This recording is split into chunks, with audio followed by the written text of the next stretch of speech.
You step into the grand throne room of an ancient palace. Gold glitters from every corner. Tapestries tell stories of conquest, and the air hums with the weight of history. But pause for a moment. Who lit these candles at dawn? Who polished these floors until they shone like mirrors? Who carried the invisible burden of keeping empires running while kings and queens took the spotlight? Behind every crown, there were countless hands working in silence, cooks who mastered royal feasts, guards who stood watch through endless nights, gardeners who shaped paradise with nothing but patience and sweat. These were the unseen architects of history, the ones whose names were never etched into marble, but whose labor built the very foundations of civilization. Think about the last time you walked through a museum, staring at portraits of monarchs in their finest silks. Did you ever stop to wonder who wove those fabrics? Who scrubbed the stains from their robes? The truth is, royal palaces weren't just stages for power. They were intricate machines powered by people whose stories have been buried under centuries of dust. Take the palace kitchens, for example. While banquets dazzled guests with exotic spices and towering desserts, it was the cooks, often working in sweltering heat, who turned raw ingredients into edible art. Or consider the silent vigilance of the night guards, whose sharp eyes and quick reflexes prevented assassinations we'll never even hear about. These weren't just jobs, they were lifelines holding entire dynasties together. What if I told you that some of history's most pivotal moments hinged on these hidden figures? A servant's overheard whisper could spark a rebellion. A laundress's keen eye might uncover a treasonous plot. Even the humblest worker, a stable boy, a seamstress, could alter the course of empires with nothing more than chance and circumstance. Today, we're pulling back the velvet curtain to reveal the hidden lives of servants and workers in ancient royal houses. This isn't just a glimpse into the past, it's a chance to rewrite the way we see history itself. Because when we shine a light on those who worked in the shadows, we don't just uncover their stories, we finally give them the recognition they deserve. So come with me, let's walk those palace corridors again, but this time, let's notice the fingerprints left on history by the ones history forgot. The royal household wasn't just a place, it was a meticulously organized world where every movement, every task had its place in an unspoken order. Picture this, at the very top stood the Lord Steward, a figure of immense authority, often born into nobility himself, overseeing everything from feasts to finances. Just beneath him, the treasurer counted every coin, while the master of the horse ensured the royal stables ran with military precision. These weren't mere jobs, they were positions of trust, handed only to those who could navigate the delicate dance of power. But descend a few steps, and you'd find the army of lesser-known workers. The scullery maids scrubbing pots until their hands cracked, the stable boys mucking out stalls before dawn, the laundresses fighting stubborn stains from silk they'd never afford to wear. What's fascinating isn't just the division of labor, but how it mirrored the world beyond the palace gates. The same rigid class structures that governed society were replicated within those gilded halls. A kitchen maid wouldn't dare address a chamberlain directly, just as a farmer wouldn't speak freely to a lord. Yet, hidden in this hierarchy were loopholes, moments where cleverness or charm could bend the rules. Take the royal confidants, often humble in title but unparalleled in influence. A lowly scribe with the king's ear might shape policy more than a duke. A wet nurse trusted with royal children could whisper advice that swayed queens, and then there were those who climbed, rare but not impossible. A gifted musician might rise from the servants' quarters to perform in the throne room. A cunning page, noticed for his sharp mind, could be schooled alongside princes. These exceptions were the cracks in an otherwise unyielding system, proof that even in a world designed to keep people in their place, human ambition could sometimes rewrite the rules. But make no mistake, for every servant who found a way up, countless others faced brutal consequences for stepping out of line. A misplaced word, a forgotten duty, even a glance deemed too bold could mean demotion, dismissal, or worse. The palace was a stage, and every servant had a role to play. Stray from the script, and the consequences were swift. Yet within these constraints, they built lives, forged alliances, and occasionally, just occasionally, left marks on history that no one saw coming. So the next time you imagine a royal court, don't just picture the glittering crowns. See the unseen, the hierarchy that held it all together, the quiet struggles and secret triumphs of those who made the machine run. Because behind every throne, there wasn't just power, there were people. Getting a position in a royal household wasn't as simple as filling out an application. It was a high-stakes game of connections, skill, and sometimes sheer luck. For the privileged few children of minor nobles or well-connected families, royal service was a golden opportunity, a chance to secure favor, prestige, and even power. Parents would pull every string to place their sons as pages or their daughters as ladies-in-waiting, knowing that proximity to royalty could lift entire bloodlines.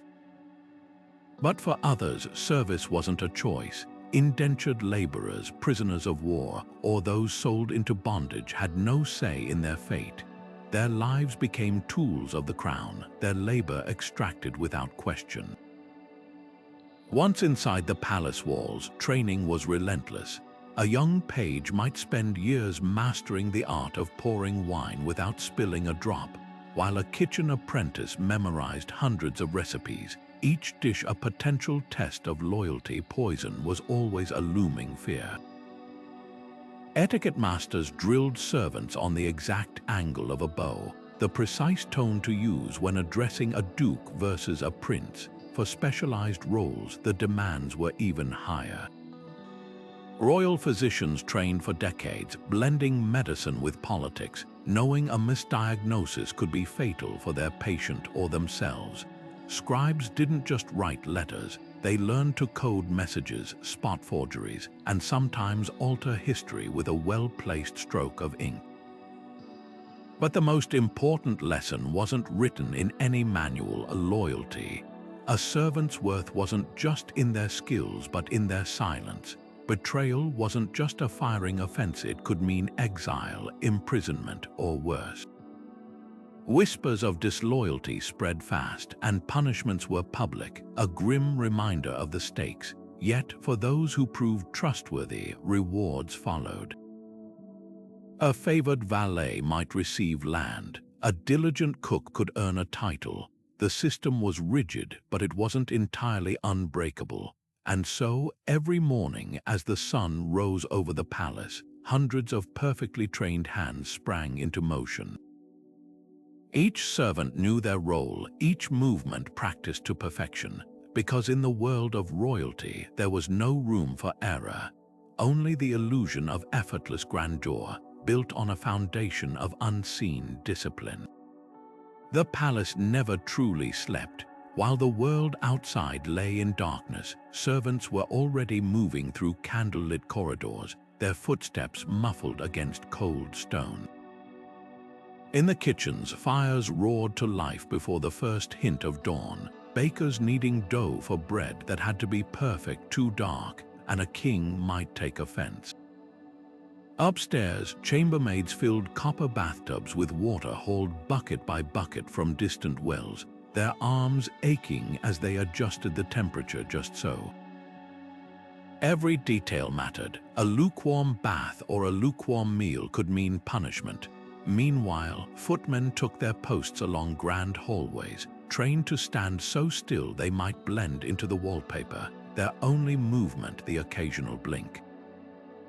Their job was to be invisible yet ever present, like living furniture. Down in the laundry yards, women worked with hands red and raw from lye soap, scrubbing stains from fabrics finer than anything they'd ever owned themselves. The water bit like winter, even in summer, but stopping wasn't an option. Overseers patrolled, eyes sharp for any sign of slacking. Yet in these harsh conditions, small acts of defiance and kindness thrived. A senior maid might turn a blind eye when a younger one stole a moment to rest. Cooks slipped extra portions to scullery boys whose stomachs growled louder than their voices dared. And when the sun finally set, servants retreated to cramped attic rooms or cellar corners, where whispered conversations carried the weight of the day. Here, alliances formed over shared grievances, news traveled faster than official messengers, and laughter, rare and precious, broke through the exhaustion. These nightly gatherings were more than just relief, they were survival. A laundress might warn a friend about a noble's temper, or a stable hand share which courtier tipped generously. Information was currency, and those who traded it wisely could ease their burdens. But even in these stolen moments, danger lingered. A careless word overheard by the wrong ears could unravel years of careful positioning. Servants mastered the art of speaking without speaking, a glance, a pause, a seemingly innocent phrase laced with meaning. What's remarkable isn't just the sheer physical toll of their labor, but the emotional precision required to navigate it. They lived in a world where a single misstep could cost them everything, yet they found ways to carve out dignity, even joy, in the cracks. When we think of royal grandeur, we imagine feasts and jewels, but the real magic was in the unseen hands that made it all possible, day after relentless day. Working near royalty was like walking a tightrope over a pit of vipers. One wrong step, and everything could collapse. Sure, the perks were undeniable. A valet might inherit his lord's discarded velvet doublet. A lady's maid could pocket leftover perfumes, and kitchen staff tasted dishes finer than most nobles ever would. But these privileges came with invisible strings, each one capable of strangling the careless. Take the humble cupbearer, for instance. His job seemed simple: pour wine, stay silent. But one overfilled goblet, one moment of clumsiness, and he could find himself banished to the stables, or worse, because in the royal world, mistakes weren't just accidents, they were insults, sometimes treason. Then there were those who thrived in the danger.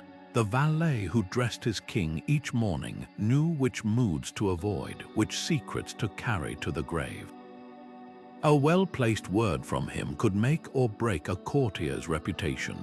Some of these trusted servants became shadows of their masters, whispering advice during late-night strategy sessions or intercepting letters that never reached their intended recipient. Their loyalty was a currency more valuable than gold until it wasn't. A single misjudged alliance, a rumor of divided loyalties, and yesterday's confidant could become today's prisoner. But the most precarious roles belonged to those playing both sides.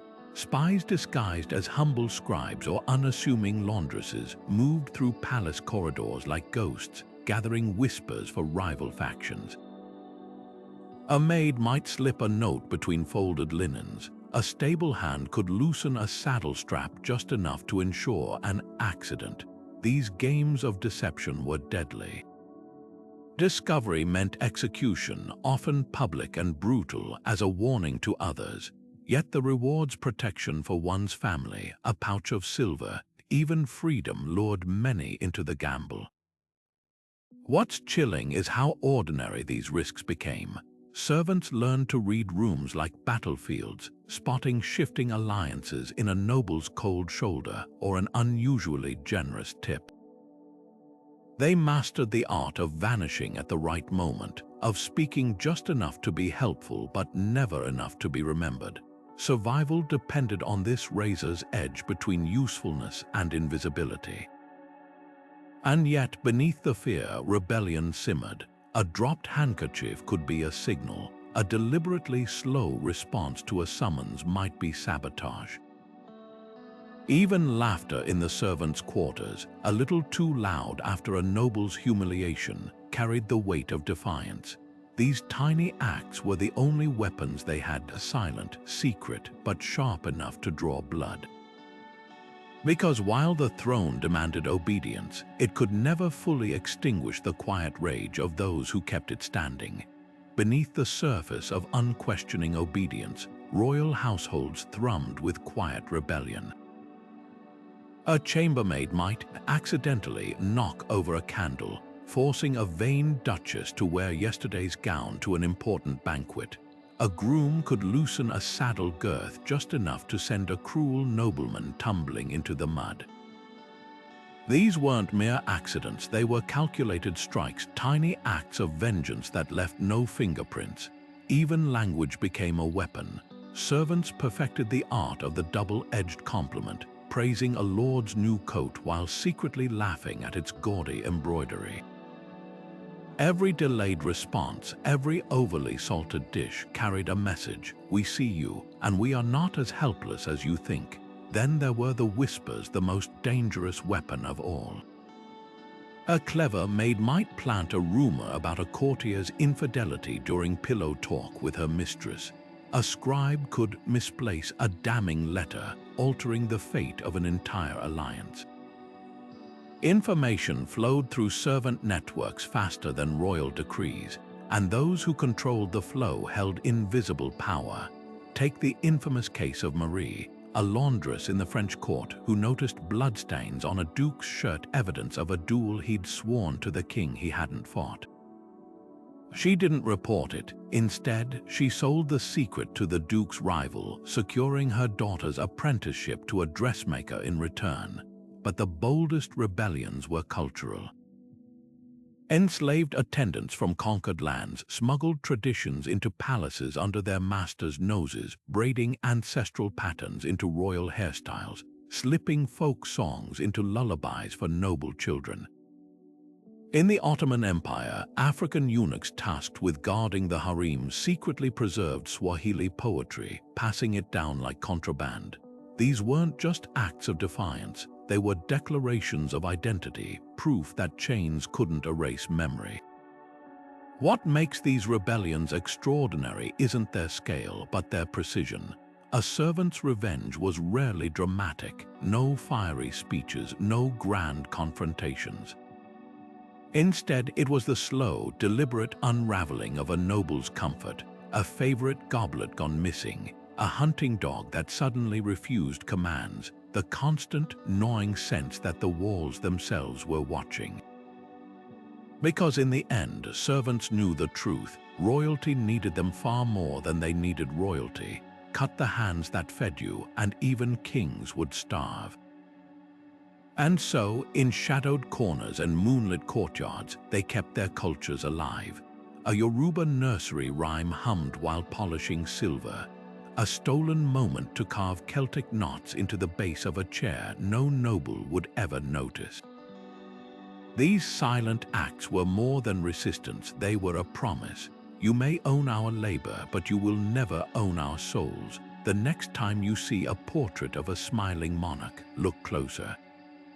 The real story isn't in their eyes, it's in the hands of the servant holding the brush. Consider the royal kitchens, a place where empires collided in the most delicious ways. A cook from Bengal might slip cardamom into the queen's tea, subtly introducing flavors from a homeland she'd never see again. A Persian scribe, forced to translate treaties, could weave Sufi poetry into official documents, leaving traces of his culture in ink. These weren't just acts of nostalgia, they were quiet revolutions. Every dish seasoned with memory, every story told with a hidden accent, became a refusal to disappear. Take music, for instance. In the Spanish court, enslaved Moorish musicians taught lute players intricate Andalusian rhythms, melodies that would later evolve into flamenco. No one announced this cultural theft turned gift. It simply seeped into the court soundscape until nobles claimed it as their own. Meanwhile, in the Ottoman Empire, African eunuchs guarding the harem's doors hummed Swahili lullabies to royal infants, ensuring the next generation grew up with foreign cadences in their ears. These sounds, these tastes, these rhythms, they were lifelines, threads connecting servants to identities their captors tried to strip away. Medicine held even more subversive power. A Yoruba healer, pressed into service as a royal physician, might treat a fever with ancestral herbs while calling them exotic remedies to appease skeptical nobles. Midwives from the Balkans smuggled birthing charms into royal chambers, whispering old prayers under their breath as dynasties were born. What's astonishing isn't just that these traditions survived, it's that they became indispensable. Kings who claimed divine right to rule still begged for those special powders from the very cultures they'd crushed, and then there were the children. Servants tasked with raising royal heirs held immense, unspoken influence. A wet nurse from Armenia could fill a prince's bedtime stories with mountain folktales. A Tamil tutor might frame mathematics lessons through ancient Vedic texts. These weren't mere lessons, they were Trojan horses smuggling entire worldviews into the minds of future rulers. Centuries later, historians would puzzle over why a French king collected Ming porcelain, or why a Russian Tsar could recite Arabic proverbs, never tracing it back to a servant's quiet insistence on keeping their culture alive. This cultural preservation wasn't passive, it required cunning. A scribe might accidentally use his native script for decorative borders on official scrolls. An embroiderer could stitch traditional motifs into a queen's gown, disguising them as new designs. Every act was a gamble, but the alternative, complete erasure, was unthinkable. What they couldn't wear openly, they sewed into linings. What they couldn't say aloud, they hummed in code. The irony is staggering. Palaces meant to showcase imperial power became museums of the very cultures that power sought to destroy. Walk through Versailles' Hall of Mirrors, and you're also walking through the unmarked legacy of the Vietnamese lacquer artisans who perfected its panels. Admire the Mogul miniature paintings in London's palaces, and you're seeing the defiant brushstrokes of artists who signed their work in hidden corners. These servants didn't just preserve their cultures, they forced empires to immortalize them in gilded frames and marble halls, ensuring that even in victory, the conquerors couldn't escape the conquered. So when we marvel at the diversity of ancient courts, let's correct the lens. This wasn't some enlightened multiculturalism, it was survival weaponized. Every spice jar in the pantry, every folk tune played at banquets was a landless person's way of saying, "You took my freedom, but you'll never take my voice." And sometimes, against all odds, those voices rose from the shadows to reshape history itself. Empress Theodora's rise from the theater's scandalous stages to the Byzantine throne wasn't just luck, it was a masterclass in survival. Born the daughter of a bear keeper, she danced, joked, and entertained crowds in ways that would later make historians blush. Yet this same woman would one day co-rule an empire, shaping laws that protected women from forced prostitution and expanded divorce rights. How Theodora understood something few nobles did. The palace's back corridors held more power than its throne room. She listened to servants' gossip, learned which courtiers feared scandal, and turned her outsider status into an advantage. When Emperor Justinian first saw her, she wasn't just beautiful, she was politically invaluable, a woman who knew the empire's underbelly better than any aristocrat. Then there's Malik Ambar, the Ethiopian slave who became a Mogul kingmaker. Kidnapped as a child, sold in Baghdad's markets, he rose through the ranks of military slavery, a system designed to create loyal soldiers. But Ambar rewrote the script. He mastered guerrilla warfare, outmaneuvered princes, and eventually controlled the Deccan's throne from behind the scenes. His enemies called him the Dark Cloud, a shadow that blotted out their ambitions. What's staggering isn't just his ascent, but how he wielded power, building canals that fed millions, patronizing poets who'd immortalize him, proving a eunuch could outrule kings. These stories dazzle us because they defy expectation, but they also reveal the cracks in rigid systems. For every Theodora or Ambar, countless others tried and vanished into obscurity. What separated the survivors? Timing mattered. Theodora climbed during Constantinople's plague riots, when Justinian needed a street-savvy partner. Ambar thrived as Mogul princes fractured their own empire. Talent alone wasn't enough. You had to be indispensable when chaos struck. Yet even these exceptions came at a cost. Theodora, once celebrated for her wit, enforced stifling court protocols as Empress, perhaps fearing another upstart like herself. Ambar, though revered, spent his life dodging assassins and proving his loyalty anew each dawn. Their triumphs were monumental, but their isolation was too. They'd escaped servitude only to become prisoners of their own legends. And what of those left behind? The scullery maid with a genius for languages, the stable boy who could calculate harvest yields in his head for every servant who rose, hundreds withered unseen. Their potential was no less real, just untested by fortune's whims. That's the cruelest irony of royal service. It dangled mobility like a carrot, knowing most would never taste it. The system allowed just enough exceptions to feed the myth that anyone could ascend, while ensuring almost no one did. Which brings us to the emotional toll, the silent suffering etched into calloused hands and stooped shoulders.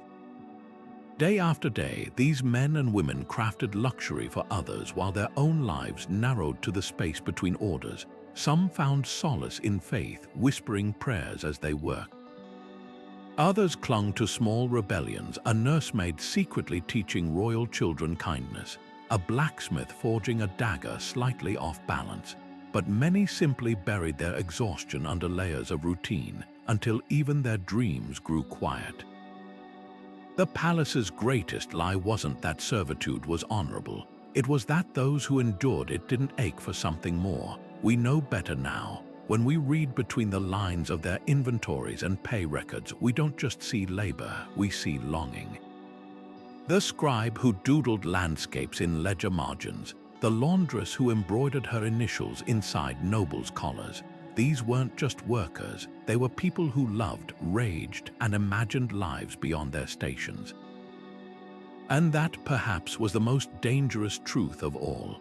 Imagine spending every moment of your life holding your breath, not just physically, but emotionally. That was the reality for countless servants in royal households, where survival depended on perfect composure. Behind every bowed head and folded hand lay a storm of unspoken frustrations, swallowed humiliations, and carefully buried anger. The psychological toll was immense. To exist in a world where your feelings were irrelevant, where laughter had to be measured and tears forbidden, was a kind of slow erosion of the soul. Official records might list causes of dismissal like insubordination or frailty, but read between the lines and you'll find the truth. A scullery maid dismissed after fainting spells likely crumbled under relentless pressure, while a valet's sudden melancholy may have been the weight of decades of suppressed rage. Yet in the shadows, they found ways to reclaim fragments of themselves. Servants developed secret languages, nicknames for royals that dripped with irony, like calling a notoriously vain queen her radiance in tones that implied anything but reverence. Hidden journals, often written in coded shorthand or tucked between floorboards, became outlets for thoughts too dangerous to speak aloud. Some turned to music, weaving subversive lyrics into work songs. A Welsh housemaid might hum a lullaby about lost valleys while rocking a royal baby, her voice carrying the grief of a homeland she'd never see again. These weren't just acts of defiance, they were lifelines, proof that even in chains, the mind could still be free. The strain of perpetual performance left scars. Accounts from palace physicians reveal cryptic notes about servants suffering nervous fits or vapors, euphemisms for breakdowns born of relentless emotional labor. In the Habsburg courts, a cluster of chambermaids were quietly sent to convents after developing what was termed holy hysteria, likely a desperate escape from unbearable conditions. But the most heartbreaking cases were those who internalized their oppression, believing their suffering was deserved. A Mughal attendant's memoir describes polishing mirrors until his reflection blurred, wondering if he too had become just another ghost in the palace's gilded halls. But here's what the records often miss: the extraordinary networks of solidarity that flourished in secret. Servants created their own justice systems. Kitchen staff might accidentally burn the meal of a nobleman known for cruelty, while laundresses could lose the linens of a particularly vicious lady-in-waiting. In the cramped attic dormitories, they forged bonds stronger than blood, sharing wages to support an injured colleague or covering for a pregnant friend facing dismissal. These acts of quiet resistance weren't just about survival, they were about preserving humanity in a system designed to strip it away. Perhaps the most profound rebellion was their ability to care for each other, for the royal children they raised, even for the pets they tended. When the last candle was snuffed and the palace finally slept, they told stories of home, passed down remedies for heartache, and dared to imagine lives beyond servitude. That resilience, that refusal to let their hearts turn to stone, may be their greatest legacy, because while history remembers the crowns, it was these invisible hands that quietly shaped the emotional fabric of empires, one stifled sigh, one secret kindness at a time. And then there were the moments when servants held the keys to destiny itself, not through rebellion, but through their intimate role in the most delicate of royal affairs, marriage. From arranging clandestine meetings to smuggling love letters, these unseen players often decided which alliances flourished and which crumbled to dust. Love letters didn't deliver themselves. That delicate scrap of parchment, scented with rosewater and trembling with secret promises, had to pass through a dozen hands before reaching its destination, and every one of those hands belonged to someone who could have burned it, copied it, or sold its contents to the highest bidder. Servants weren't just bystanders in royal romances. They were the invisible architects, the ones who decided which whispers reached the throne and which vanished into the fire. A lady's maid might tuck a duke's love note into her mistress's glove, then watch as the queen's spy slipped her a coin for the favor. A footman could accidentally misplace a damning letter, saving a prince's marriage, or deliberately let it fall into the wrong hands to settle a personal grudge. The stakes were dizzying. A single intercepted message could spark a war, legitimize a bastard, or end a bloodline. Midwives held even darker knowledge. They knew which royal babies came too early or too late to be legitimate. They delivered infants with telltale features that didn't match the king's, then spent lifetimes guarding those dangerous truths. In the French court, one midwife was said to carry a ledger listing every noble child's true parentage, her silence purchased with a country estate, but occasionally secrets leaked. When the Spanish queen gave birth to a child with unmistakable African features, likely inherited from a distant ancestor, her servants spun wild tales about Moorish blood resurfacing, a cover story that barely masked the scandal. Then there were the seamstresses, masters of optical illusions. A corset laced just so could hide a pregnancy for months. A strategically placed ruffle might disguise the weight loss of a noblewoman secretly nursing a lover's child. These women didn't just sew dresses, they stitched together fragile reputations. One English needlewoman was famed for crafting miracle gowns that made unwed mothers appear virginal on their wedding days, until she was poisoned by a client whose husband grew suspicious. But the true puppeteers were the royal confidantes, servants who'd spent decades learning which hearts to twist and which to stroke. A groom might stage chance encounters between a princess and a politically advantageous suitor.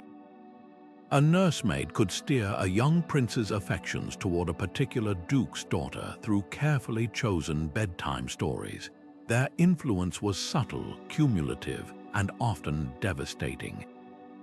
When the Swedish Queen Dowager needed to break her son's unsuitable engagement, she didn't command. She had his valet casually mention the girl's rumored infidelities over shaving soap. By noon, the wedding was off. What's chilling is how these intimate manipulations shaped history. The Tudor dynasty might have collapsed if not for a laundress who smuggled Henry VIII's love letters to Anne Boleyn under layers of folded linens. The Ming Empire nearly crumbled when a concubine's maid leaked her mistress's affair with a general. Every throne depended on these invisible hands, not just for service, but for the unspoken power to nurture or strangle love in its cradle. And then there were the times servants turned their knowledge into weapons. A jilted chambermaid might forget to lock a garden gate, exposing her lady to scandal. A betrayed scribe could alter just one word in a marriage contract, rendering it void. Their vengeance wasn't swift like a duel. It was slow, precise, and often irrevocable. Because in the end, they understood what royals forgot. You can buy a person's obedience, but never their silence, not truly. And when that silence broke, dynasties trembled.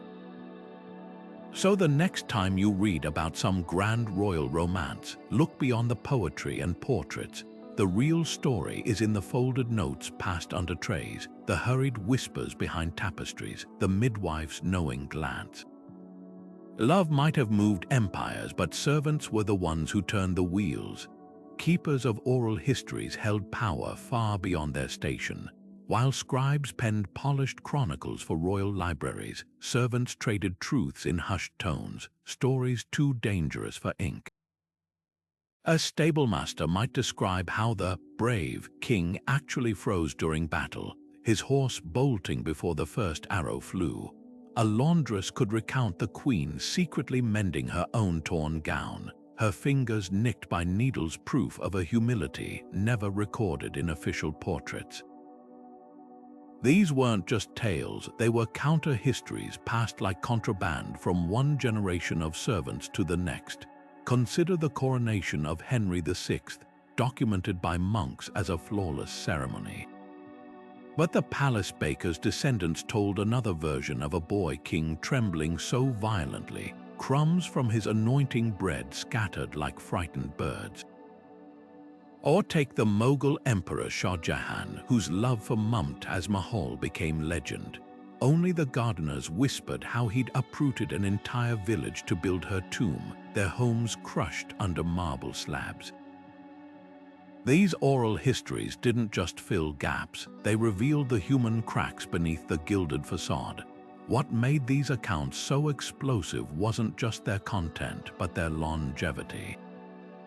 Servants trained their successors not only in tasks but in memory. A Venetian chambermaid taught her niece to clean mirrors while recounting how the doge's wife had wept before her wedding, information more valuable than any salary. In Edo Castle, tea masters embedded clan scandals in the ritual of pouring, ensuring each apprentice learned politics with every perfect stream of matcha. These traditions turned servitude into stealthy scholarship, where the real archives weren't parchment but people. The spiritual lives flourishing behind palace walls were just as layered and just as defiant. While royals worshipped in grand chapels, servants often clung to banned beliefs, hiding altars in plain sight. A Hindu cook might line his kitchen with turmeric-drawn deities, washing them away before inspections. An enslaved West African nursemaid could soothe royal infants with Yoruba lullabies that doubled as prayers to Orisha spirits. Even Christianity, when forced upon servants, took on secret forms. Byzantine eunuchs reportedly carved crosses into their sandal soles, imprinting holy symbols onto the very floors they were forbidden to tread. These spiritual practices weren't just comfort, they were quiet reclamations of identity. In the Forbidden City, Ming Dynasty concubines folded Taoist charms into the hems of their robes despite Confucian prohibitions. Ottoman palace gardeners from Bulgaria nurtured roses over buried fragments of Orthodox icons, their petals blooming from sacred rubble, the most astonishing survival tactic. Adapting royal rituals to covertly honor forbidden gods, a Japanese lady-in-waiting might accidentally spill sake during Shinto ceremonies, a traditional offering disguised as clumsiness. What emerges from these hidden devotions is a startling truth. Palaces, symbols of absolute control, were also sites of profound spiritual resistance.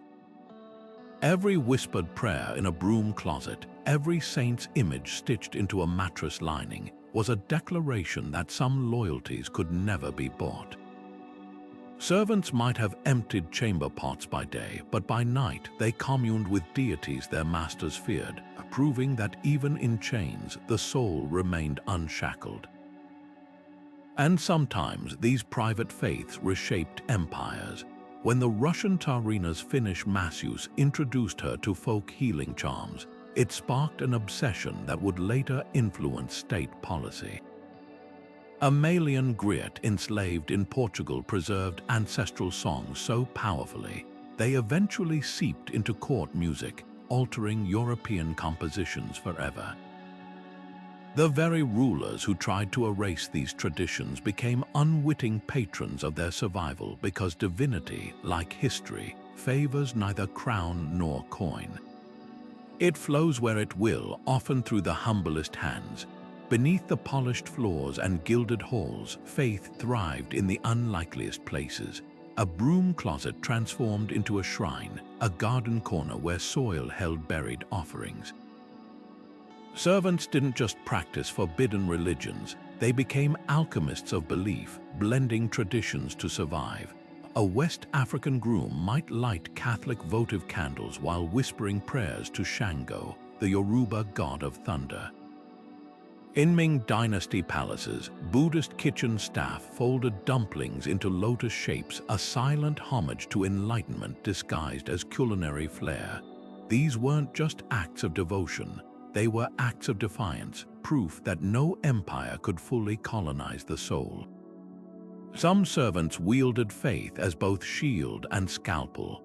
Take the Ottoman palace's Albanian laundress who accidentally splashed rosewater, a sacred liquid in Islam, onto the Sultan's robes during his worst rages, believing it would soften his heart. Or the Aztec masseuse in the Spanish court who pressed healing stones into the queen's back, secretly charging them under moonlight with Nahuatl incantations. Royals, desperate for comfort, often turned a blind eye to these unorthodox practices, especially when they worked. A French king's chronic migraines were miraculously cured by an Algerian page's herbal poultices, though the boy never revealed they were blessed by a mara about saint his family venerated. Then there were the mystics, servants whose spiritual gifts made them indispensable despite their heathen origins. In Byzantine corridors, Ethiopian eunuchs interpreted dreams for empresses, framing their insights through Christian parables while secretly drawing on ancestral divination. At Versailles, a Corsican maid became notorious for reading nobles' futures in coffee grounds, a skill she'd learned from her grandmother, a strega persecuted by the church. These spiritual intermediaries occupied a strange space, feared for their power, yet summoned in the dead of night when royals faced childbirth, war, or betrayal. The real rebellion, though, lay in how these traditions seeped into royal life itself. Hindu astrologers tasked with picking auspicious wedding dates for Mughal princes would slip in calculations from their own almanacs. A Japanese tea master could encode Shinto purification rituals into every whisk of matcha until the shogun himself performed them unknowingly. Faith traveled through the same back channels as gossip whispered between linen folds, passed along with trays of sweets. And when all else failed, servants turned their bodies into living altars. Enslaved divers in the Maldives pressed tiny coral carvings of Lakshmi into their flesh wounds, letting them heal over as hidden amulets. Russian serfs embroidered folk charms into the hems of courtiers' shirts, their needlework spelling out spells for protection. These acts were more than secret worship. They were declarations that the sacred couldn't be confiscated, no matter how many temples were razed or scriptures burned. Which brings us to the most astonishing survival of all, how servant healers smuggled entire medical systems past palace gates. While royal physicians bled patients with leeches, the Ethiopian herbalist in the basement was brewing tisanes that actually cured fevers. The real revolution wasn't just in their remedies, it was in their refusal to let knowledge die. Healers moved through palaces like shadows, their hands stained with herbs rather than ink, their knowledge written in the language of roots and seasons rather than Latin texts. While court physicians debated humors and stars, the old Bulgarian herbalist in the kitchen garden was brewing willow bark teas for pain, centuries before science named its active ingredient salicin, the precursor to aspirin. A West African nursemaid might soothe a colicky royal infant with ginger pressed into palm wine, a remedy her grandmother had carried across oceans in memory alone. These weren't just treatments, they were living libraries of survival, each potion a story of resilience passed through generations. Midwives held the most perilous power of all. In a world where royal births were political earthquakes, their hands cradled the future of empires. A Spanish midwife's quick thinking during a breech delivery could secure a dynasty, or her whispered observation about a child's unfortunate resemblance to the stablemaster could doom one. Their tools were simple birthing stools, linen strips, herbs to dull pain or hasten labor, but their influence was seismic.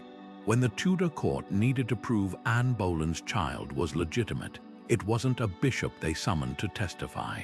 It was the midwife who'd counted the newborn's fingers and toes. Yet their brilliance came with brutal risks. A French royal midwife was burned as a witch after correctly predicting a stillbirth, her knowledge mistaken for dark magic. Others faced execution if a mother died, even from complications no skill could prevent. This constant dance with danger forced them to develop coded languages. A Hungarian midwife's journal reveals symbols scratched into bedposts, a crescent moon for hemorrhage, a star for twins, warnings disguised as folk art. Their true legacy, the countless lives saved in silence, their names erased from history even as their remedies, swaddling techniques, breastfeeding practices became standard care. Now shift your gaze from the birthing chamber to the palace corridors, where servants perfected an even subtler art, the science of listening. Every butler polishing silver, every maid shaking out tapestries became an unwitting spy. The trick wasn't just overhearing, it was remembering. A stable boy could recite verbatim a duke's drunken boast about rebellion because he'd been trained to mind horses, not conversations. The real masters were the seemingly simple ones, the stuttering laundress, the half-deaf gardener whose perceived ignorance made nobles speak freely. Their ears were traps, snapping shut on every unguarded word. And so the palace's true surveillance network wasn't the king's official spies, it was the army of invisible listeners who carried secrets in their aprons and tool belts, turning gossip into currency and silence into power. Because in the end, the sharpest weapon wasn't a dagger or a decree, it was knowing what someone didn't realize you'd heard. The most dangerous weapon in any palace wasn't hidden in an assassin's sleeve, it was tucked between a servant's ears. Imagine standing motionless for hours, a silver tray in your hands, while nobles debated treason over their wine. The trick wasn't just hearing, it was being forgotten. A butler's true skill lay in how he became part of the furniture, his presence as unremarkable as the wallpaper. This art of vanishing in plain sight turned servants into living parchment, absorbing secrets that could topple kingdoms. When the Russian Tsar's valet dozed by the fireplace during war councils, no one noticed how his snores paused at the mention of troop movements, or how those details later surfaced in a general's mistress's letters. Spies paid by rival courts were expected, but the real threat came from the loyal staff who traded information like bakers bartered bread. A French chambermaid might sell her mistress's pregnancy news to a foreign ambassador, not out of betrayal, but to secure medicine for her sick child. The Ottoman Sultan's coffee maker, a role requiring 20 years of trust, could spike a rival's cup with truth serum, then charge the Grand Vizier for the resulting confession. Even children played the game. Page boys in Tudor England were trained to trip near certain courtiers, spilling ink that required them to change clothes and be searched. What made this network so formidable was its invisibility. Unlike formal spy rings with coded messages and dead drops, servant intelligence flowed through yawns and scratched noses. A laundress might fold a noble's shirt left-handed to signal a lie detected. Gardeners planted roses in specific patterns to warn of approaching enemies. The system was so seamless that rulers often mistook their own cunning for divine insight. When Queen Elizabeth I miraculously uncovered the Babington plot, she credited God, not the stable boy who'd noticed conspirators using his hayloft for meetings. But the true power lay in selectivity. Servants didn't just collect secrets, they curated them. A scribe might lose a damning letter between desk and drawer, giving his favorite courtier time to flee. The Polish king's barber famously dulled his razor for treasonous nobles, ensuring their shaves were too painful to enjoy morning audiences. This silent editorial control shaped history as much as any battlefield. And then there were the accidental spies, the ones who never intended to become informants until circumstance forced their hand. A Hungarian scullery maid, scrubbing a pot, overheard her prince joking about sacrificing her village to stop invading Ottomans. By dawn, she'd smuggled word to the enemy, trading betrayal for her family's evacuation. Her choice wasn't in any palace ledger, but it redirected the course of a war. This shadow economy of information thrived because it had to. Servants' wages were often withheld, their safety ignored, secrets became their insurance. A well-timed whisper about the Queen's headache could earn a maid extra coal for winter. A footman's recollection of which duke insulted the king's horse might buy his brother a job in the stables. Every conversation was a potential transaction, every observation a possible lifeline. The irony, those who believed servants were beneath notice created their own undoing. A Spanish duke once bragged that his valet understood nothing of politics, not realizing the man spoke 6 languages and sent nightly reports to Lisbon. Power isn't just about who holds the crown, it's about who dusts it. And sometimes the hands polishing the throne are the ones that decide who gets to keep it. Gold never slept, and neither did the men who guarded it. While kings boasted of their riches, it was the royal treasurers, often former clerks or merchants' sons, who truly knew the weight of each coin. These were men who could calculate a kingdom's debts in their heads, who knew which nobles padded their expense reports, and who understood that a single missing gold thread from a tapestry could signal embezzlement on a staggering scale. Their ledgers told the real story of empires, not conquests or coronations, but the slow bleed of silver into shadowed pockets. Take the case of Jacques Coeur, a French treasurer who rose from silversmith to finance entire wars. He built a fortune so vast it rivaled the crown's until envious nobles accused him of poisoning the king's mistress. The truth, he'd simply known too much.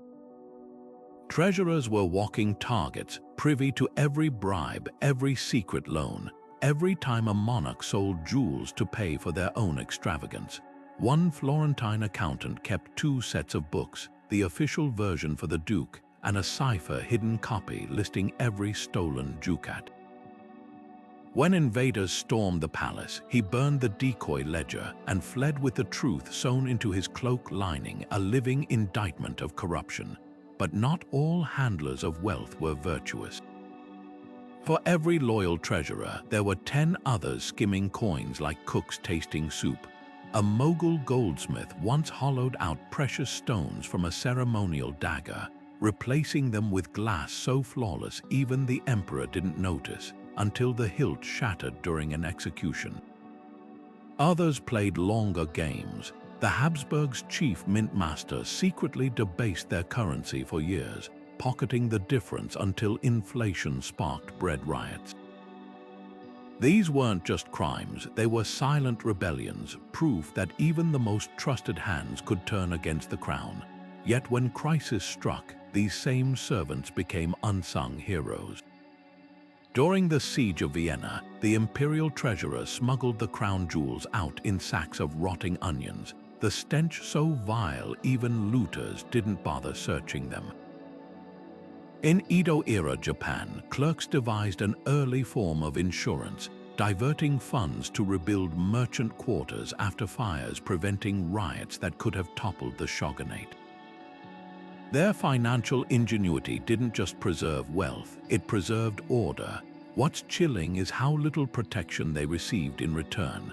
A Spanish treasurer who uncovered a viceroy's theft was found drowned in a wine barrel. His death ruled drunken misfortune. Others faced subtler punishments. The Venetian mint master whose right hand was severed for inaccuracy, or the Ottoman goldsmith blinded after crafting a rival's wedding gift too beautifully. To handle royal money was to dance on a blade's edge where loyalty and survival were rarely the same thing. And then there were the women, unofficial accountants whose contributions vanished from records.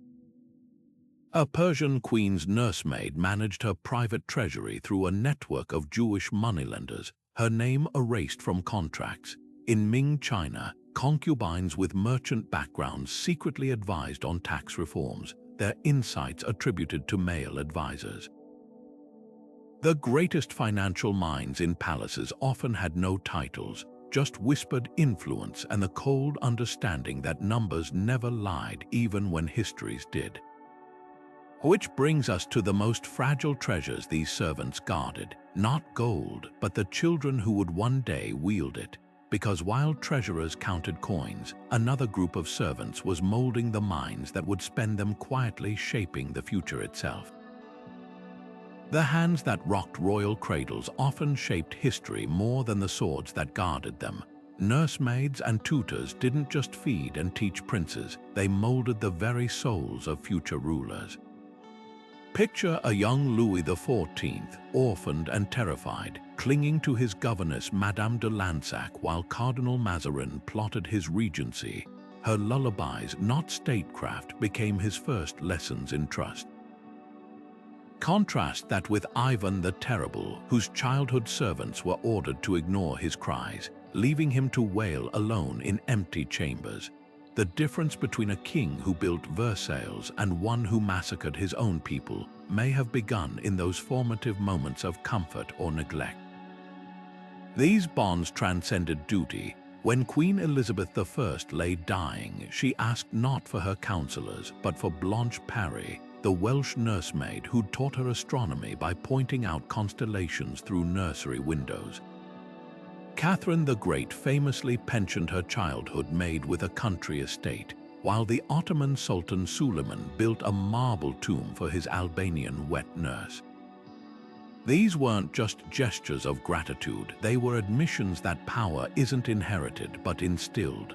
The woman who'd wiped a prince's tears often understood him better than the father who'd sired him. Yet the influence cut both ways. A kind tutor could temper a royal heir's arrogance, like the Ethiopian scholar who taught young Selassie humility by making him care for injured birds. But a cruel one might plant seeds of tyranny, like the Spartan mentor who forced future kings to steal their meals, praising only those who didn't get caught. Servants held this paradoxical power, expected to obey absolutely, yet entrusted with shaping minds that would one day command empires. The most fascinating cases were the unintended lessons. A Japanese shogun's son learned compassion not from his samurai drills, but from the kitchen maid who secretly shared her rice balls with stray dogs. A Habsburg archduchess developed her famed political acumen by watching her governess negotiate with hostile footmen over firewood allocations. These moments of incidental education often mattered more than formal instruction, proving that leadership isn't taught in throne rooms but absorbed in the spaces between. And then there were the servants who became surrogate parents. When Peter the Great's father died, it was his dwarven jester who taught him to laugh again, and his Dutch carpenter tutor who showed him the wonders of science. Their influence echoed in every shipyard Peter built, every window he forced Russia to open to the west. Similarly, the Mughal Emperor Akbar's legendary tolerance likely stemmed from his Hindu wet nurse's bedtime stories about Krishna, tales he'd later cite when abolishing religious taxes. But make no mistake, this nurturing came at great risk. A tutor suspected of filling the prince's head with dangerous ideas could lose his tongue. A nursemaid caught comforting a child after paternal punishment might be whipped. Theirs was a dance on knife blades to love enough to shape, but not enough to overstep. Yet when they succeeded, the results could redefine civilizations. Because the greatest power isn't the crown placed on a head, but the hands that steadied it there in the first place. Now shift your gaze from the nursery to the dining hall, where another group of servants played a far deadlier role. Because in palaces, every bite could be betrayal, every sip potentially lethal. And the people who stood between kings and death weren't knights or physicians, but the often forgotten food tasters. Every bite was a gamble, every swallow a silent prayer. Food tasters didn't just sample dishes, they became walking laboratories, their bodies on the front lines of palace warfare. Their job required more than a strong stomach. It demanded an encyclopedic knowledge of flavors, textures, and the subtle shifts that betrayed poison. A trained taster might notice almonds tasting slightly bitter, a telltale sign of cyanide, or feel the unnatural numbness of aconite spreading across their tongue. Some carried silver spoons to test for arsenic, watching for telltale black streaks as the metal reacted. Others developed bizarre rituals, like blowing on broth to check for unusual vapors or rubbing meat against their wrists to detect skin irritation before risking a swallow. The most skilled tasters turned their bodies into living alchemy experiments. In the Ottoman court, one Albanian taster reportedly ingested tiny doses of poison over years, building immunity until he could consume belladonna-laced stew with no ill effects. The Mughals employed Rajput warriors who'd trained with snake charmers, their tolerance for venom so high they could survive bites from vipers smuggled into fig baskets. But even these human antidotes weren't invincible. A Florentine taster who'd survived 7 poisoning attempts finally met his match with a rare toxin distilled from Mediterranean sea slugs, a murder so elaborate the Duke ordered the killer rewarded for creativity before having him executed. What's chilling is how tasters manipulated their own danger. Clever ones developed safe swallows, holding wine in their cheeks to spit out later or pretending to eat while discreetly discarding food into hidden pouches. A Byzantine taster's memoir describes using hollowed bread rolls to conceal untasted morsels, while a Ming dynasty servant sewed poisoned dishes into his sleeves, later selling them to assassins as macabre souvenirs.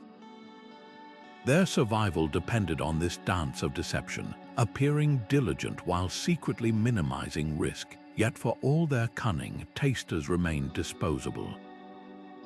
Records from Versailles reveal a morbid ledger entry. Replacement taster for duck, l'orange 15 livres, the price of a human life reduced to the cost of a good pair of boots. Some royals showed flickers of guilt. Tsar Ivan the Terrible supposedly gifted his surviving tasters with lands, while a Persian Shah awarded golden vomit basins to those who'd endured the most bouts of illness. But most were forgotten, their names etched not in history books, but in the shaky handwriting of apothecaries' notes listing their final symptoms, the cruelest twist. Tasters often grew paranoid beyond their duties. A Spanish court's head taster refused to touch his own wife's cooking, convinced she'd been bribed. Another in Vienna took to chewing wild garlic before meals, believing it would neutralize toxins only to die of stomach ulcers caused by the constant irritation. Theirs was a life of unbearable tension, honored for their sacrifice, yet never truly trusted, for who better to poison a king than the one person whose job was to stand between him and death? And so they ate and waited and watched the unsung statisticians of survival, calculating odds with every bite. Because in palaces where power was measured in feasts, the most important guest at the table wasn't the king, it was the trembling hand reaching for the royal plate first. Masters of spectacle understood something profound, or was the glue that held empires together. While kings took credit for the gasps and cheers, it was the servants who orchestrated every heart-stopping moment. Take the royal falconers, for instance. Their birds weren't just hunting tools, they were living symbols of a ruler's dominance over the untamed world. A single falcon's perfect dive, snatching a heron midair, told nobles and peasants alike, "This is the power of your sovereign, even the skies obey him." Yet behind each breathtaking flight were years of patient labor, trainers who slept in mews to bond with temperamental birds, who knew every feather's purpose, and who risked shredded hands to maintain the illusion of effortless control. Then there were the fireworks masters, alchemists of light and sound. In Ming Dynasty China, these artisans turned gunpowder into celestial art, painting dragons across the night sky to convince thousands that their emperor communed with gods. A single misfired rocket could mean execution, but when the show dazzled, the crowd never saw the burns on the technician's arms or the calculated risks behind each explosion. Their brilliance lay in making danger look like magic. Jesters, too, wielded unexpected power. Clad in motley, they could say what diplomats dared not, criticizing kings through riddles, diffusing tensions with a well-timed pratfall. The best weren't just fools, they were psychologists reading rooms like chessboards. Henry VIII's jester Will Sommers once halted the king's rage by accidentally spilling wine on his own head, turning an execution-worthy outburst into laughter. These performers walked a razor's edge, too bold and they'd lose their tongues, too timid and they'd lose their purpose, but the most politically charged spectacles were the dances. In Versailles, Louis XIV's ballet masters choreographed more than art, they crafted propaganda. Every synchronized step of the Sun King's performances reinforced the idea of a universe orbiting his will. The dancers, often plucked from servant ranks, endured broken toes and starved bodies to become living metaphors of order. Their suffering was invisible beneath the silk and powder, their artistry credited not to them, but to the crown they adorned. What's striking is how these spectacles blurred the line between servant and artist.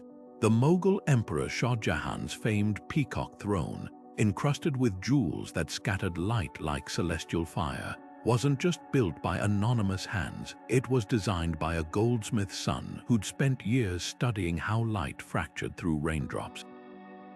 His name is lost, but his vision became synonymous with imperial splendor. And then there were the quieter performances, the servants who staged reality itself. Gardeners sculpted trees into crests that seemed to grow that way naturally. Confectioners molded sugar into replicas of conquered cities, edible trophies served at victory banquets. Even the humble lamplighter played his part, timing his rounds so the palace appeared to glow from within, as if by divine radiance. Every flicker of light, every burst of color, was a calculated act of theater, whispering the same lie. This power was always meant to be. Now shift your gaze from the brilliance of life to the shadows that followed it. Because when death entered the palace, it was the servants who faced its ugliness head-on, washing corpses, concealing scandals, and sometimes rewriting history with their silence. Death's silent attendants moved through palaces like shadows, their work beginning where all others ended. When a king drew his last breath, it wasn't priests or princes who first touched the cooling flesh. It was the body washers, often women of low caste or enslaved status, who performed the sacred ablutions. Their hands scrubbed away the residue of life, anointing limbs with oils that masked the scent of decay, while nobles pretended death hadn't yet entered the room. In Byzantium, these washers were said to whisper prayers in languages the church had banned, stitching protective charms into the shroud's hem. A Mughal emperor's corpse might be washed with rosewater poured by a blind attendant chosen because his unseeing eyes couldn't carry forbidden glimpses of the divine into the mortal world. Gravediggers held even darker knowledge. They knew which royal coffins weighed too little for an adult body, hinting at empty caskets for staged disappearances. In Versailles, one digger's journal noted how the dauphin's tiny coffin was secretly lined with lead, a desperate attempt to prevent grave robbers from stealing the child's bones for black magic. These men worked in silence, but their shovels scratched truths into the earth. The shallow graves of disgraced concubines, the hurried burials of plague-stricken monarchs denied their grand processions. Every spade of dirt they turned was a sentence in an unspoken history. Mourners, too, played a dangerous game. Professional wailers in ancient Egypt weren't just hired for their piercing cries. They memorized the exact number of lamentations required to usher a pharaoh's soul through the underworld's gates. Get it wrong, and the consequences were cosmic. But some cultures believed these mourners absorbed the sins of the deceased, becoming walking vessels of impurity. In Edo-era Japan, the kostsu who prepared royal bodies couldn't enter temples or marry into clean lineages. Their very presence was considered defiling, yet no dynasty could survive the afterlife without them. The darkest secrets, though, lay in what these attendants weren't allowed to say. A Venetian washerwoman might notice the bruising around a doge's neck that didn't match the official story of apoplexy. A Persian grave digger could tally the unmarked tombs of viziers who'd fallen from favor too abruptly. Their knowledge was a currency more volatile than gold, one that could buy protection or guarantee a knife in the dark. When the Spanish Queen Isabel la Católica died, her washerwomen vanished overnight, likely silenced for what their rinsing basins had revealed about her rotting limbs. Yet for all their stigma, these workers built clandestine networks of power. A gravedigger in Westminster Abbey might trade a fragment of a saint's stolen relic for his son's apprenticeship to a scribe. Mourners in the Forbidden City developed a coded language of floral offerings. White chrysanthemums placed at a certain angle could signal which noble family had truly orchestrated an emperor's poisoning. Even in death, servants pulled the strings, their influence woven into the very rituals meant to glorify the throne. Now, shift your gaze from the crypt to the bustling underbelly of palace life, where candle stubs, stained linens, and even royal toenail clippings became treasures. Because while kings slept, their servants were building shadow economies from the scraps of empire. Beneath the gilded halls and polished floors, a secret economy thrived in the shadows, one built on stolen threads, whispered deals, and desperate ingenuity. A single bolt of silk misplaced by a chambermaid could feed a servant's family for months, while a gardener's pocketful of smuggled tulip bulbs might buy passage out of the palace forever. These weren't just petty thefts, they were acts of rebellion against a system that hoarded wealth while those who created it starved. Take the case of Marguerite, a French laundress who stitched secret compartments into noblemen's doublets, smuggling letters for forbidden lovers, and charging a week's wages per delivery. Or the Ottoman kitchen boy who sold scraps of royal feasts to street vendors, who then resold them as sultan's delicacies to awed commoners. Every transaction was a tiny defiance, proof that even the most controlled spaces couldn't extinguish human cunning. The real power players were the forgers, scribes who turned their literacy into lethal weapons. A well-placed stroke of ink could transform a merchant's son into a distant cousin of a duke, granting him access to court. In Edo, Japan, a clerk's forged travel permits helped dozens of indentured servants escape to hidden mountain villages. The risk was unimaginable. A Ming Dynasty scribe caught altering tax records was buried alive with his writing hand severed, but the rewards tempted many. Because in a world where paper was power, those who controlled the script controlled reality itself. Yet the most fascinating trades required no words at all. A Venetian glassblower's apprentice might pocket fragments of discarded crystal, melting them into counterfeit beads that fooled even jewelers. Persian carpet weavers knotted tiny flaws into designs, creating hidden maps of escape routes for rebellious slaves. These weren't just survival tactics, they were silent protests, turning royal excess into tools of liberation.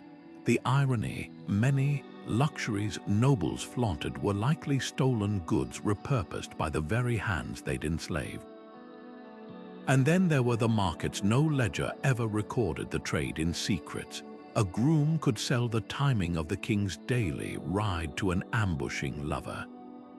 A wet nurse might barter gossip about the queen's health to foreign ambassadors.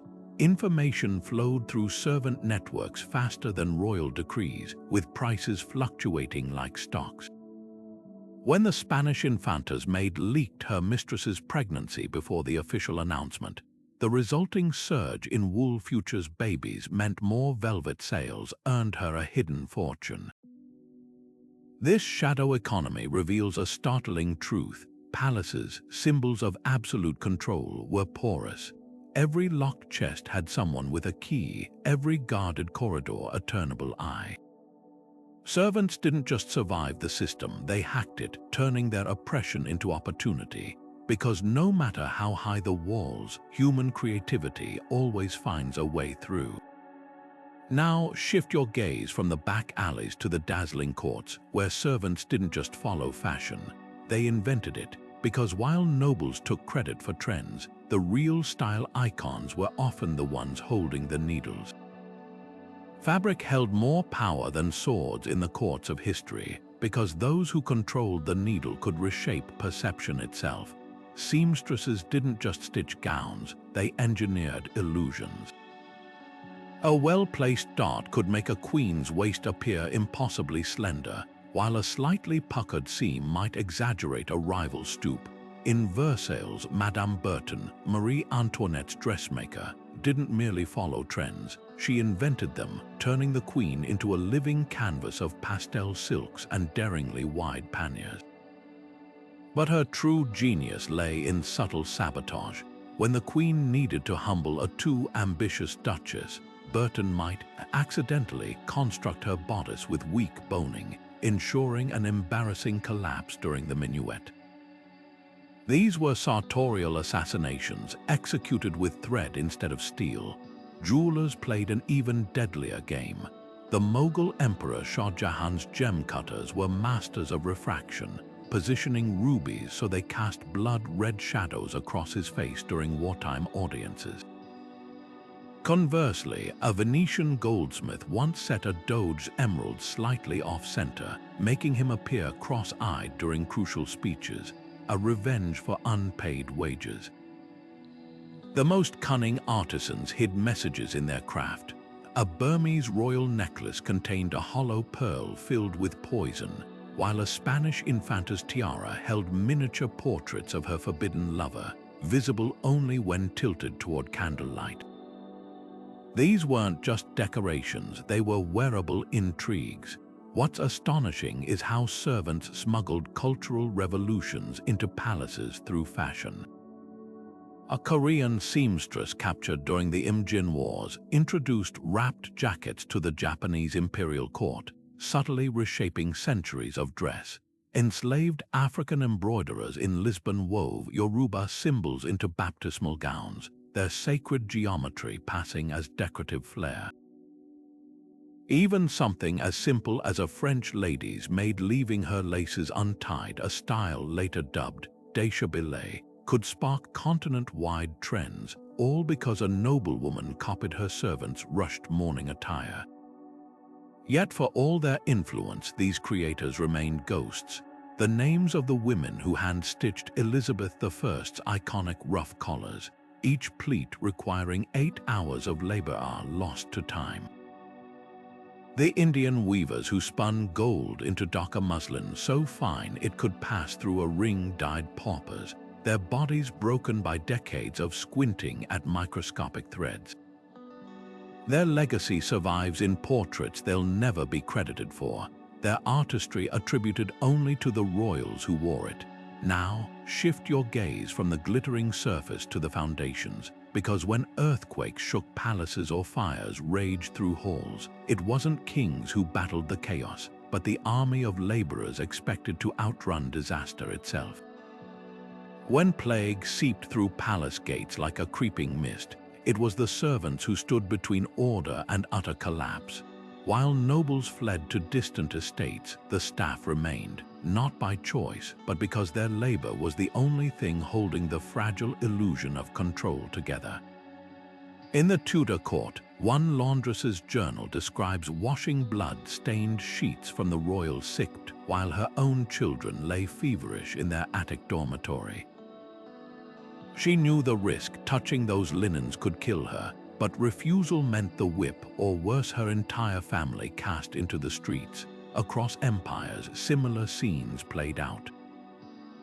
Ottoman palace cooks stirred cauldrons of vinegar-steeped herbs believed to purify the air, their lungs burning with every breath. Mughal water carriers hauled sacred Ganges water to bathe plague-stricken princes, even as their own villages ran dry. The cruelest irony, servants often understood disease better than the physicians they served. A Venetian maid noted how nobles' insistence on sealing windows during outbreaks, believing night air caused illness, actually trapped death inside. Meanwhile, scullery boys who'd survived previous plagues developed practical defenses, storing food in vinegar-soaked cloth, burning juniper branches to mask the stench of decay. Their hard-won knowledge saved countless lives, yet rarely entered official medical texts. When the Spanish court was struck by sweating sickness, it was an African laundress who introduced the practice of boiling the royal family's linens, a technique from her homeland that reduced contagion. The court physician took credit, of course. Famines revealed even starker hierarchies. Palace grain stores overflowed while servants' children gnawed on boiled leather belts. A heartbreaking entry from a French stablemaster's diary recounts distributing hay to starving peasants, only to be flogged for stealing royal property. Yet some turned desperation into defiance. During Japan's Tenmei famine, imperial storehouse guards developed an elaborate system of leaking rice, drilling tiny holes in sacks so grains trickled out during transport, creating invisible trails to starving villages. They weighted the sacks with stones to mask the loss, knowing discovery meant crucifixion. These crises laid bare the brutal truth: palaces weren't fortresses, but fragile ecosystems. When disease or hunger struck, the first cracks appeared in the servant class. A single nursemaid's death could unravel years of royal childcare. The collapse of the kitchen staff meant banquets became bread crusts. And through it all, servants made impossible choices, like the Polish wet nurse who suckled both the prince and her own infant until her milk ran dry, then had to choose which child would starve. Her name is lost, but her anguish echoes through time. Warfare would test their resilience even further, because when armies clashed, servants didn't just witness history. They became its unwilling architects, turning palace corridors into battlefields and feather dusters into weapons of survival. War wasn't just fought on battlefields, it was waged in the dust-choked footsteps of the servants who carried its weight. While kings and generals took credit for victories, it was the invisible army of attendants who made those triumphs possible. Picture this: a squire hauling 50 pounds of armor up a rain-slicked hill before dawn, his hands blistered from tightening straps the nobleman couldn't fasten himself. Or the laundress boiling bloodied bandages in a cauldron, her sleeves stiff with the stains of wounds she'd never be thanked for binding. These weren't just helpers, they were the unsung logistics of war, the reason armies didn't starve, freeze, or bleed out before the first charge. Some servants became masters of deception. During the siege of Vienna, Ottoman cooks slipped laxatives into bread meant for enemy scouts, leaving the fortress gates undefended when guards were too ill to stand. In feudal Japan, tea servants memorized castle layouts as they carried trays through halls, their mental maps later sold to rival clans. Even children played their part. Page boys in medieval Europe sewed secret compartments into their masters' cloaks, hiding everything from poisoned daggers to coded messages. The most brilliant spies weren't trained agents, they were the invisible staff everyone ignored. Then there were those who crossed the ultimate line, fighting in their lord's stead. When the French Duke Charles the Bold fell at Nancy, his armor was stripped by Swiss mercenaries, only to reveal the terrified face of his stable hand, pressed into service as a decoy. In Mughal India, eunuch guards disguised themselves as noblewomen during palace raids, their shawls concealing curved blades that gutted unsuspecting invaders. These weren't acts of loyalty, but survival. Servants knew their fate if their masters fell. Yet history remembers only the names on the banners, not the hands that held them upright. The true cost of war wasn't just counted in dead soldiers, but in the servants who vanished without graves. A Spanish chronicle from the siege of Antwerp lists 7,000 dead troops. And a single footnote: also perished sundry attendants, sundry, as if their lives were spices tossed into a stew.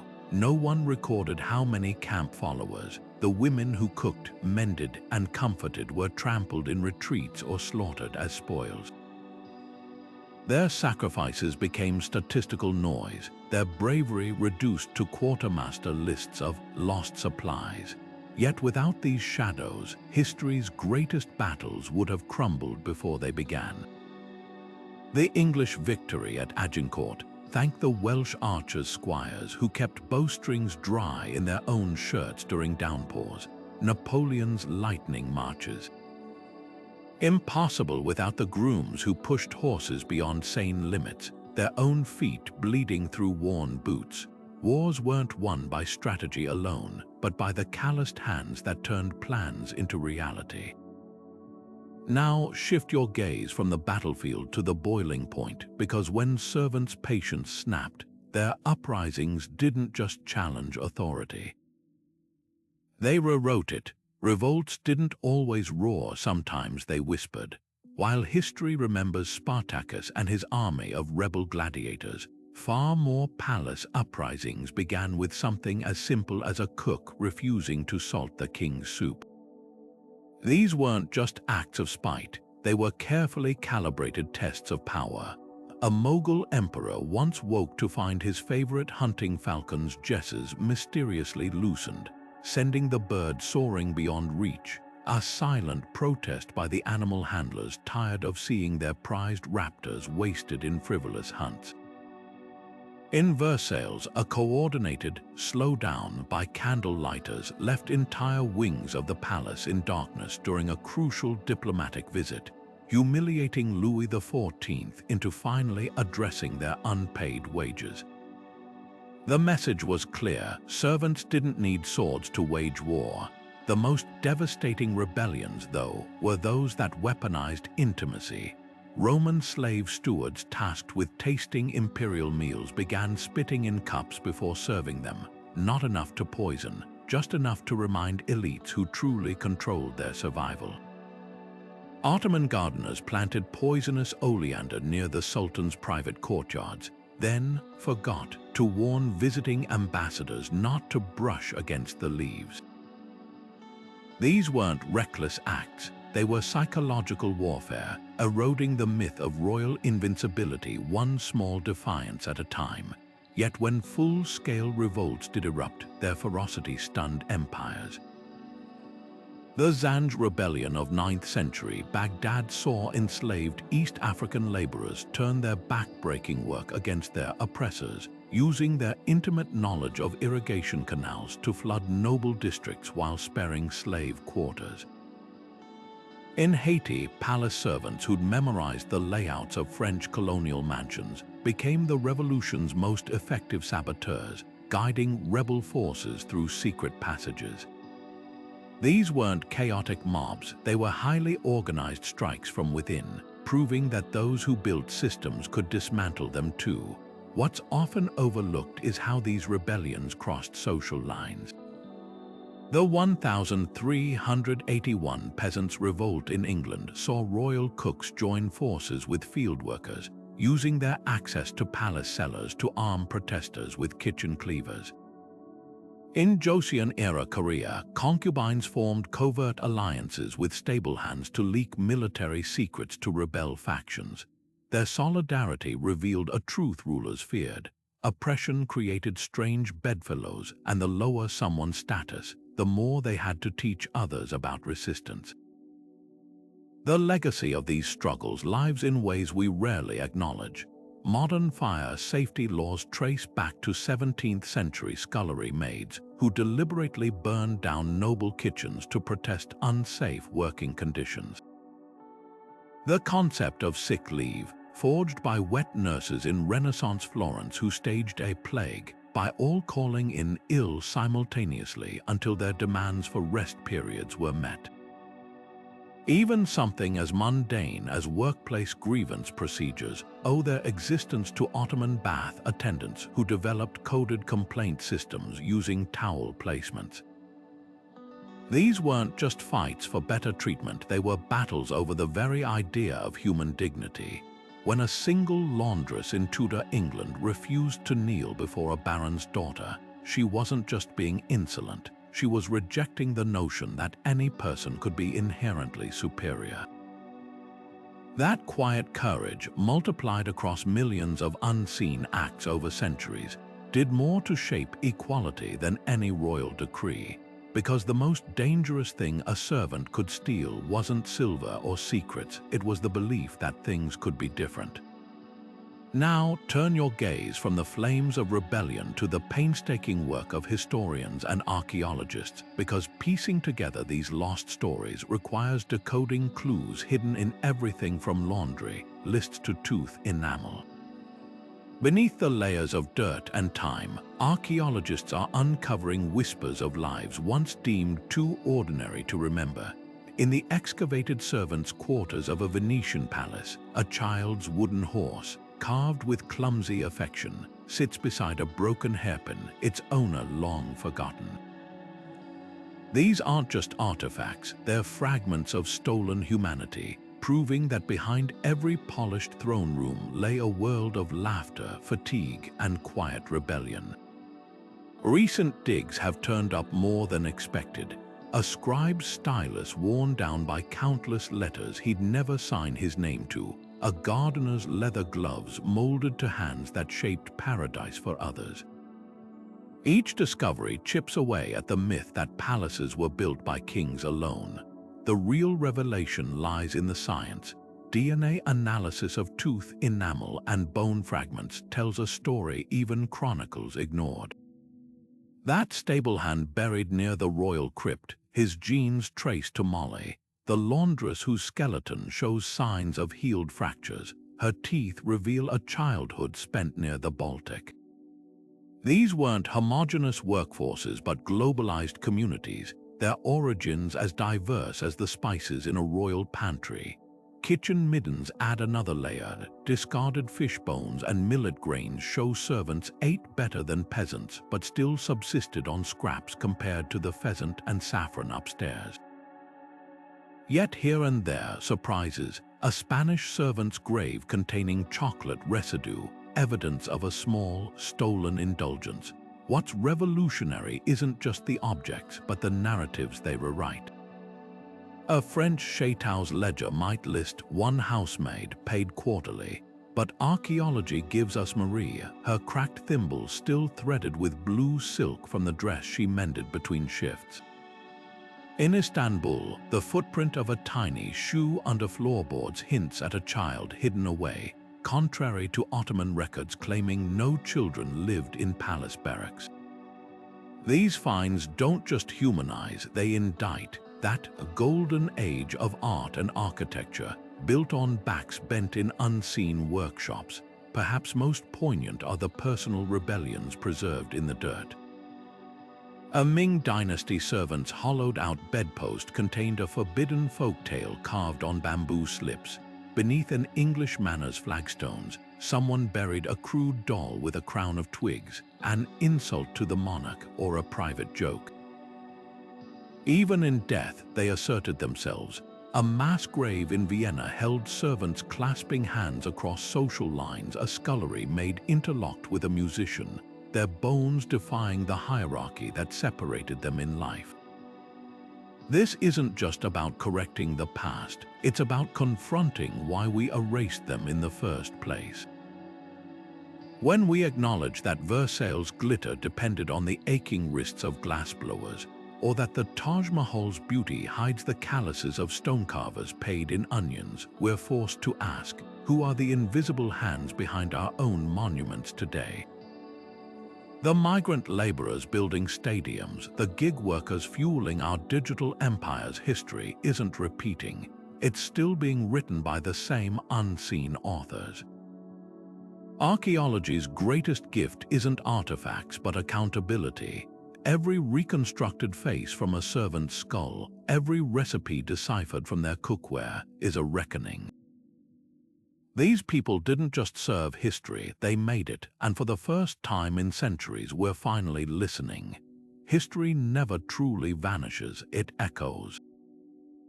The struggles of palace servants centuries ago reverberate in the lives of today's gig workers racing against delivery apps, cleaners wiping office buildings after dark, and caregivers tending to children who'll never know their names. The parallels are uncanny. The same exhausting labor performed in the shadows, the same reliance on invisible hands to keep the machinery of daily life running.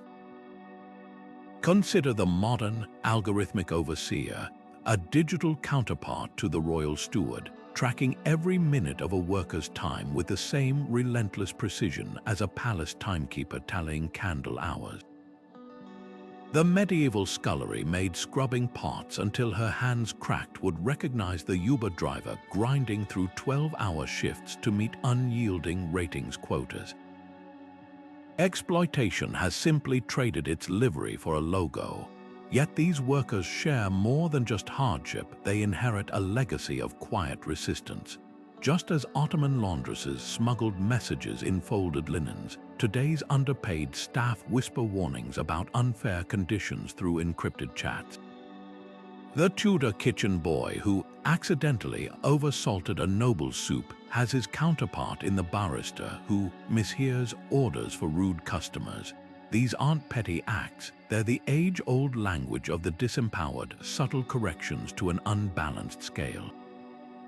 Even the tools have evolved. Where palace servants once used folk songs to covertly organize, modern workers harness TikTok tutorials on labor rights. The methods change, but the defiance remains. What's most revealing is how societies still dismiss essential labor as unskilled.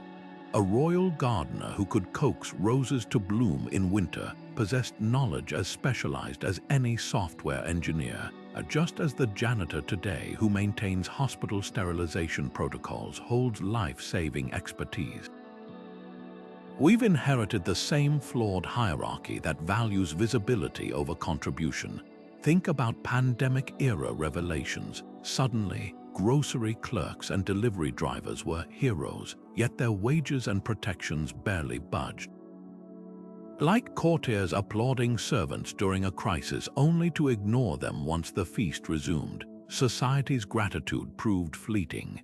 The true lesson from history isn't just about exploitation, it's about solidarity. Palace servants survived by forming intricate networks of mutual aid, much like today's gig workers sharing tips on avoiding deactivation or domestic staff pooling funds for emergency health care. When Mughal stable-hands hid runaway slaves in haylofts or Tudor cooks fed dismissed scullery maids from palace scraps, they were writing the first drafts of modern mutual aid systems. Their ingenuity whispers to us across centuries, no one is powerless when they stand together. Perhaps the most radical shift would be redefining power itself. Servants didn't just serve, they shaped empires through thousands of daily choices, from the scribe softening a warlike king's decree with careful phrasing to the nursemaid planting seeds of compassion in a future ruler. Modern undervalued workers wield similar influence. The nursing home aide who decides which resident gets an extra moment of attention, the warehouse picker who slows their pace to protest impossible quotas. Real power isn't just about who gives orders, it's about who carries them out and how. This isn't ancient history, it's a mirror. When we dismiss the delivery rider as just a gig worker, we repeat the same blindness that erased palace servants from chronicles. Their stories compel us to ask, who are today's invisibles? Whose labor do we rely on yet refuse to see? The answer hides in plain sight, in the hands that pack our groceries, drive our buses, and clean our homes while we sleep. Recognizing their worth isn't charity, it's an acknowledgement that civilization has always been built not by thrones, but by the countless unnamed who keep them standing. Their legacy isn't a relic, it's a roadmap for dignity. The glittering domes and gilded halls of ancient palaces didn't rise by magic, they were built on the silent, aching labor of people history erased.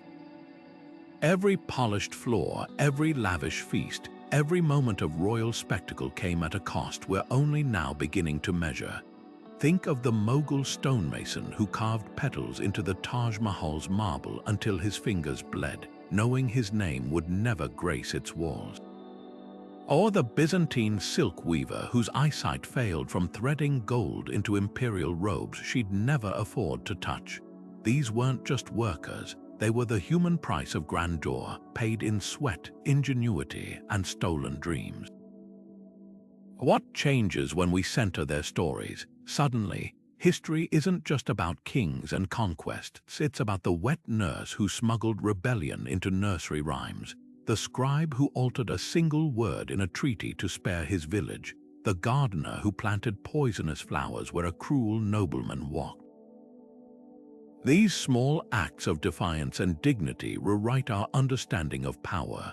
Palaces weren't just stages for monarchs, they were battlegrounds where the marginalized carved out spaces of agency, however fleeting.